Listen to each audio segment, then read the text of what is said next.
Berville. Oui, merci beaucoup, Monsieur le ministre, Lemoine, merci Madame la Présidente, Monsieur le Président. Donc je vais essayer de faire très court parce que beaucoup de choses ont été dites. Moi, je souscris totalement à la nécessité d'une simplification, d'une meilleure articulation, d'une cohérence. Et là, je salue aussi ce que vient de dire le ministre. C'est dans... Parfois, on a voulu d'abord s'occuper de l'organisation ou de la gouvernance avant même de fixer les objectifs et les priorités. Et là, les priorités, elles ont été clairement définies par le président en termes d'aide bilatérale, en termes notamment de secteur éducation, santé, réduction des inégalités hommes-femmes. Et ensuite, l'année prochaine, on va pouvoir s'atteler à la nécessaire simplification et meilleure articulation.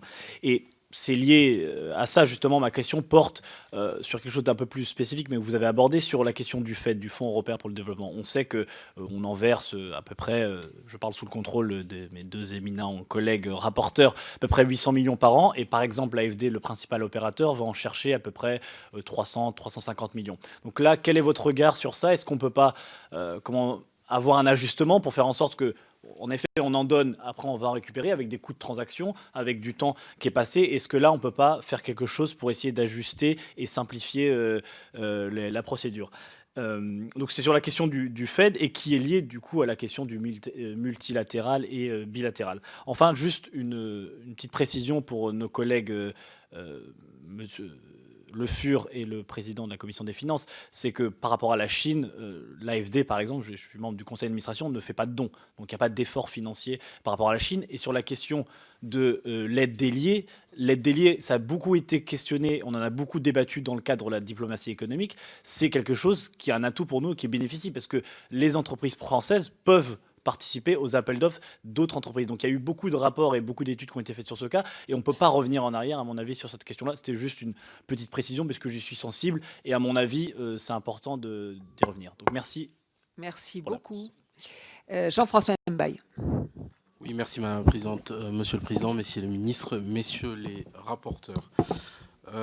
Je dois dire qu'avant de vous poser cette question,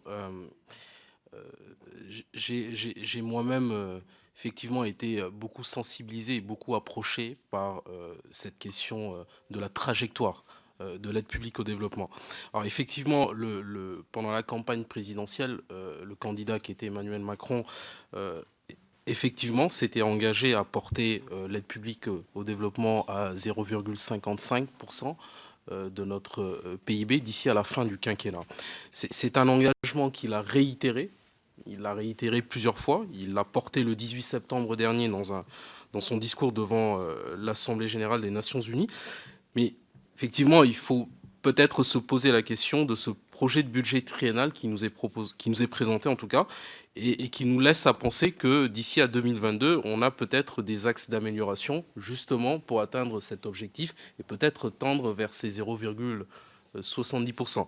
Le montant total de l'aide française devrait, à mon sens, atteindre plus de 9 milliards d'euros en 2017. Et pour atteindre cette cible, il y a 6 milliards supplémentaires qui seront nécessaires d'ici à 2022. Vous l'avez rappelé, Monsieur le Ministre, ça porterait ce montant aux alentours de 14-15 milliards.